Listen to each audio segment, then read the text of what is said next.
नमस्कार दोस्तों कैसे हैं आप। आशा करता हूँ ठीक होंगे, सब बढ़िया होंगे। दोस्तों, शेयर बाज़ार वाले ये हमारे चैनल का नाम है। अगर आपने अभी तक इसको सब्सक्राइब नहीं किया है तो कृपया सब्सक्राइब कर लीजिए, साथ में बेल आइकॉन भी प्रेस कर लीजिए ताकि टाइमली आने वाले वीडियो के नोटिफिकेशन आपको मिलते रहे। यहाँ पे हम लोग डेली बेसिस पे निफ्टी, बैंक निफ्टी का एक मोटा मोटा एनालिसिस डालते हैं और आने वाले दिन के, अगले दिन के लिए थोड़े से अनुमान भी डालते हैं वीडियो के माध्यम से। और साथ ही साथ यहाँ पे जो है हम लोग जो ब्रेकआउट होता है, किसी स्टॉक में ब्रेकआउट होता है या ब्रेकआउट होने वाला होता है, तो उसके टेक्निकल एनालिसिस की स्टडी करके उसको वीडियो के माध्यम से आप लोगों के सामने प्रस्तुत करते हैं ताकि सबको एक तो जानकारी मिले, दूसरा संभावनाएं क्या कह रही हैं किसी स्टॉक के प्रति वो पता लग जाए। तो चलिए दोस्तों, शुरुआत करते हैं सबसे पहले आज के बाज़ार की। तो हम चलते हैं एनएससी की वेबसाइट पे। तो हम एनएससी की वेबसाइट पे आ चुके हैं। यहाँ पे अगर हम देखें तो निफ्टी के बारे में हम बात करें, ओपनिंग हुई 11,835 की, लो बना 11,791, हाई बना 11,905 और क्लोजिंग हुई 11,834 की। अब आप ये देखिए, इसमें एक इम्पॉर्टेंट चीज़ देखिए, 11,835 पे ओपनिंग हुई, 11,834 पे क्लोजिंग हुई। मतलब मोटा मोटा देखा जाए तो 1 पॉइंट करीब करीब नीचे आके बंद हुआ है, ये मान सकते हैं मोटा मोटा। लेकिन ऐसा क्यों हो रहा है अभी हम आगे और चर्चा करेंगे इसकी। तो इसमें जो एडवांस डिक्लाइन की बात करें तो 50 में से 28 शेयर बढ़ने वाले थे, 22 कमजोरी वाले, घटने वाले। जो बढ़ने वाले थे उसमें Wipro, Cipla, TCS, UltraTech cement और इन्फोसिस। विप्रो में जो बढ़ने वाला था 7.34% की सबसे ज़्यादा इसमें बढ़त देखने को मिली। गिरने वाले में गेल, ओएनजीसी, टीसीएस, आयशर मोटर और एलएनटी। गेल में सबसे ज़्यादा गिरावट 3.11% की देखने को मिली। चलिए अब बात करते हैं बैंक निफ्टी की। तो बैंक निफ्टी में हम देखते हैं, बैंक निफ्टी की ओपनिंग हुई 23,150 पे, लो बनाया 23,063 का, हाई बनाया 23,450 का और क्लोजिंग हुई 23,191 पे। मतलब यहाँ पे ओपनिंग और क्लोजिंग की को देखते हुए देखें तो यहाँ पे प्लस साइड में दिख रहा है। ये केवल बात करें ओपनिंग और क्लोजिंग की, कल की क्लोजिंग की बात नहीं करी, अभी वो आगे हम करते हैं उसके लिए विस्तृत चर्चा। तो यहाँ पे अगर हम सेक्टर वाइज इंडेक्स देखें तो बैंक निफ्टी जो है 0.99% बढ़ा है, ऑटो में 0.17 की बढ़त रही, फाइनेंशियल सर्विसेज में 0.82% बढ़त रही और एफएमसीजी कमजोरी रही, माइनर 0.11% की, आईटी बढ़ा 3.23%, मीडिया में कमजोरी रही, मेटल बढ़ा, फार्मा बढ़ा 2.47, पीएसयू बैंक बढ़े 0.96 और रियलिटी में 0.57% की बढ़त रही। अब हम इसमें एक इम्पॉर्टेंट चीज़ और बताना चाहूँगा कि यहाँ पे अगर हम देखें, अगर हम स्मॉल कैप और मिड कैप की बात करते हैं तो अगर हम एक मोटा मोटा उसको भी थोड़ा सा एक नज़र देख लेनी चाहिए। यहाँ पे निफ्टी स्मॉल कैप 100 का अगर हम देखते हैं इंडेक्स तो 0.23% की गिरावट रही। मिड कैप 150 देखते हैं तो वहाँ पे भी गिरावट दिख रही है। स्मॉल कैप 50 देखते हैं वहाँ पे भी गिरावट दिख रही है। स्मॉल कैप 250 देख रहे हैं वहाँ पे भी गिरावट दिख रही है। और मिड स्मॉल कैप 400 में भी हमको गिरावट देखने को मिल रही है। ये बहुत इम्पॉर्टेंट चीज़ है। चलिए आगे बढ़ते हैं। अब हम बात करते हैं ओवरऑल डिक्लाइन और एडवांस की। तो 1993 शेयर में से 826 बढ़ने वाले थे और 1063 घटने वाले। जो अंश चेंज थे वो 104 थे।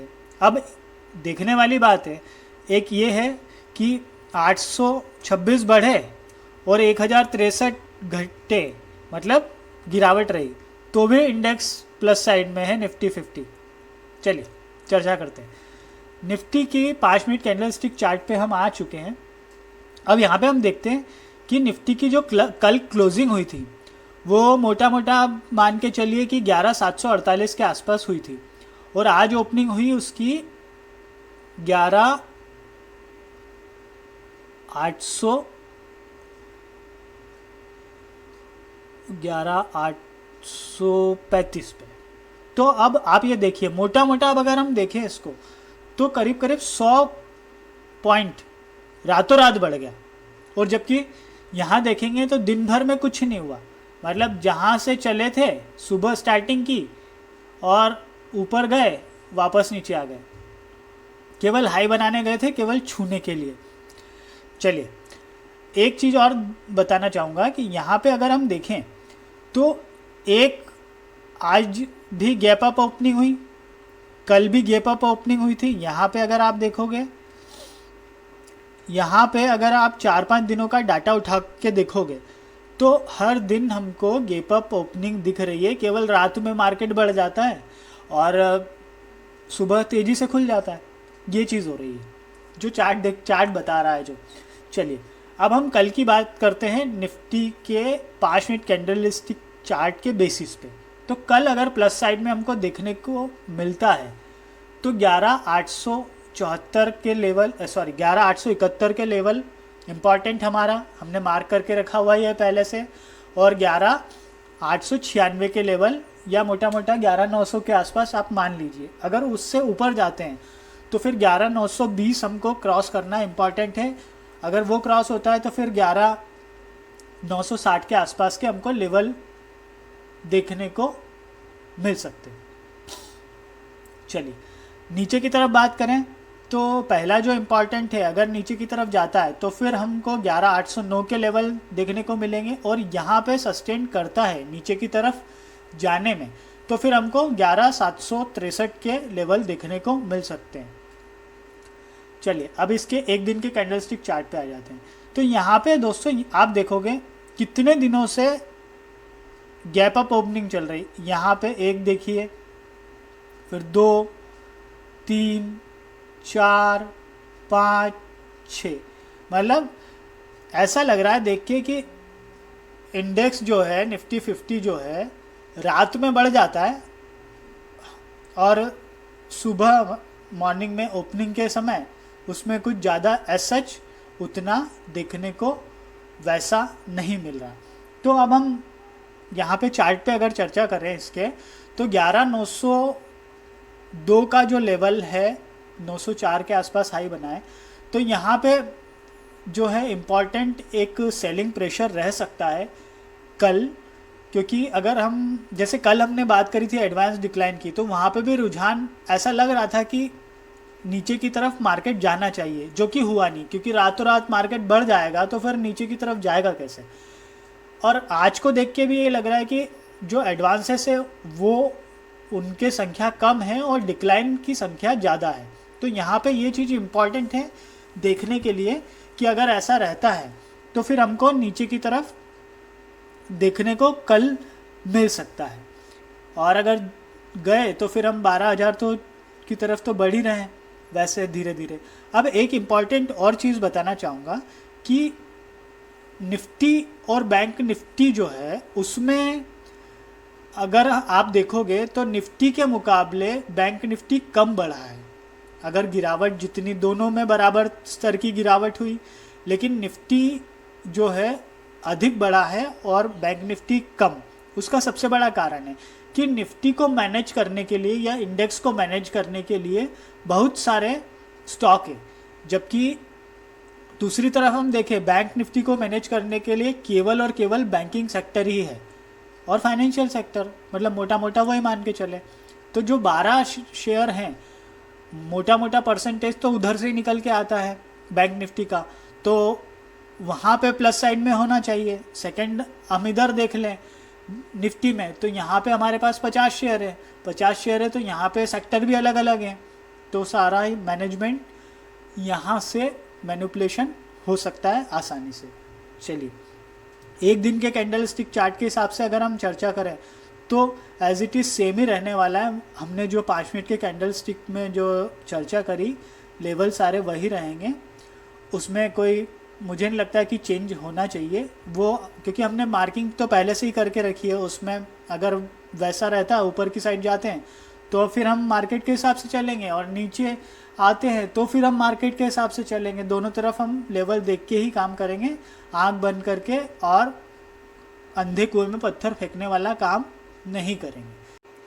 तो चलिए दोस्तों चलते हैं निफ्टी के चार्ट पे, 5 मिनट के कैंडल स्टिक चार्ट पे चर्चा करते हैं बैंक निफ्टी की। तो बैंक निफ्टी का जो चार्ट है अगर हम यहाँ पे देखते हैं तो यहाँ पे भी मोटा मोटा सेम सिचुएशन हमको पहले तो ये देखने को मिल रही है कि यहाँ पे भी गैप अप ओपनिंग हो रही है, और ये गैप अप ओपनिंग होने के बाद में यहाँ पे मार्केट कुछ एक रेंज बाउंड चलता है, और फिर उसके बाद में थोड़ा नीचे नीचे नीचे हम आ गए। यहाँ पे सेम सिचुएशन बैंक निफ्टी में भी देखने को मिल रही है, लेकिन थोड़ा निफ्टी में ये सिचुएशन ज़्यादा है, बैंक निफ्टी में थोड़ी कम है। चलिए अब बात करते हैं आने वाले कल की।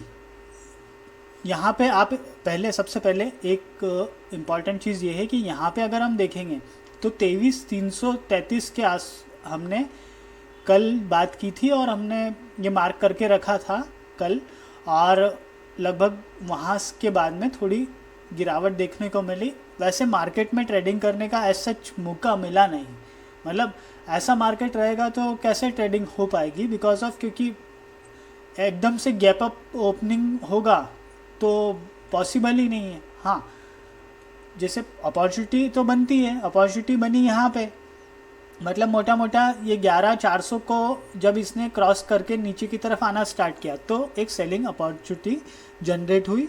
ऐसा निफ्टी में भी हुआ और बैंक निफ्टी में भी सेम सिचुएशन क्रिएट हुई। चलिए दोस्तों सबसे इम्पॉर्टेंट चीज़ बताना चाहूँगा कि अगर आप ट्रेड करते हैं या ट्रेड की शुरुआत करना चाहते हैं, इन्वेस्टमेंट करते हैं या शुरुआत करना चाहते हैं, या फिर आप ब्रोकर आपका जो चेंज करना चाहते हैं बिकॉज ऑफ क्योंकि आपका ब्रोकरेज ज़्यादा लग रहा है हाल फिलहाल जो भी आपका ब्रोकर है, तो नीचे डिस्क्रिप्शन बॉक्स में लिंक है, आप वहाँ जा सकते हैं और क्लिक करके अपना अकाउंट ओपन कर सकते हैं। तो दोस्तों अब हम बात करते हैं एक दिन के कैंडल स्टिक चार्ट की बैंक निफ्टी की। तो यहाँ पे मोटा मोटा हमने जो मार्किंग करके रखी थी 11,492 के आसपास की मार्किंग करके रखी थी,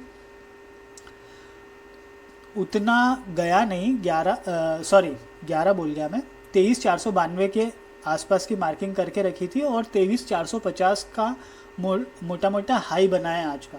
तो मतलब ये है कि थोड़ा थोड़ा हम सटीक तो थे, और वहाँ से हुआ यहाँ पे भी वही चीज़ हुई कि गैप अप ओपनिंग हुई, उसके बाद में मार्केट ऊपर गया, थोड़ी देर वहाँ रहा, फिर नीचे की तरफ रुक किया। सेम सिचुएशन यहाँ पे भी हो रही है, यहाँ पे भी वो गैप वाला जो फंडा है वो होता हुआ दिख रहा है यहाँ पे भी। तो दोस्तों अब कल के लिए यहाँ पे अगर बात करें तो कल यहाँ पे बहुत इम्पॉर्टेंट रहने वाला है। अगर हम उस तरफ से बात करें कि एडवांस और डिक्लाइन जो हमने देखे थे, तो उस हिसाब से तो ऐसा लग रहा है कि मार्केट में गिरावट देखने को मिलने चाहिए कल, और फिर रातों रात अगर मार्केट बढ़ जाता है तो उसके लिए कोई कुछ नहीं कर सकता, ना आप ना हम, क्योंकि मैनिपुलेशन तो करने वाले कर ही रहे ना, मतलब कैसे कर रहे हैं, हो रहा है कहीं ना कोई कुछ तो हो रहा है। तो चलिए, और यहाँ पे जो है फिर अगर हम नीचे की तरफ जाते हैं तो हमको एज इट इज़ जो हमने बात की, यहाँ पे हमको 22,500 तक के लेवल दिखने को मिल जाएंगे, क्योंकि गिरावट होगी तो बहुत शार्पली, बहुत तेज़ी से गिरावट होगी, और वहाँ पे अगर गैप अप ओपनिंग होती है गिरावट के साथ में तो वहाँ पे भी फिर मौका नहीं मिलेगा। लेकिन अगर होती है वैसे ओपनिंग नॉर्मली, तो और उसके बाद में गिरावट होती है तो फिर वो गिरावट भी वैसी शार्पली होगी जिस हिसाब से आप मार्केट ऊपर जाता हुआ दिखा। तो दोस्तों ये था मोटा मोटा एनालिसिस, और रोज़ करते हैं हम आपके सामने वीडियो प्रस्तुत करते हैं, और मोटा मोटा लगभग अभी तक का जो देखें तो लगभग ठीक ठीक रहता है। 100% तो कोई नहीं होता, लेकिन फिर भी ये मान के चले कि अनुमान ठीक ठीक रहते हैं। क्यों? तो अब दोस्तों एक बात और कहना चाहूँगा, यदि आपने सब्सक्राइब नहीं किया है तो कृपया करके सब्सक्राइब कर दीजिए, और नोटिफिकेशन के लिए बेल आइकन प्रेस कर दीजिए। तो चलिए दोस्तों, अपना ख्याल रखिए, अब इजाज़त दीजिए और मिलते हैं नेक्स्ट वीडियो में। आप स्टॉक वाले जो वो वीडियो देखना मत भूलिएगा, बहुत इंपॉर्टेंट है, अच्छे हैं, पूरे वीडियो देखिए, क्योंकि पूरे वीडियो देखेंगे ना तो आपको एज इट इज़ चीज़ें स्टेप बाय स्टेप क्लियर होती रहेंगी। और अगर कुछ डाउट भी होगा तो जब स्टार्टिंग करेंगे ना आप, तो आगे आते आते वो डाउट भी सारे आपके क्लियर हो जाएंगे, क्योंकि कई बातों का जवाब आगे वीडियो में मिल जाता है। अगर हम स्किप करके बढ़ाते हैं आगे तो फिर वो हर चीज़ उतनी क्लियर नहीं हो पाती। आप इसको केवल स्टडी पॉइंट ऑफ व्यू से ही देखिए। चलिए दोस्तों, मिलते हैं अगले वीडियो में स्टॉक के साथ में। तब तक के लिए अपना ध्यान रखिए। थैंक यू, धन्यवाद, खुश रहिए।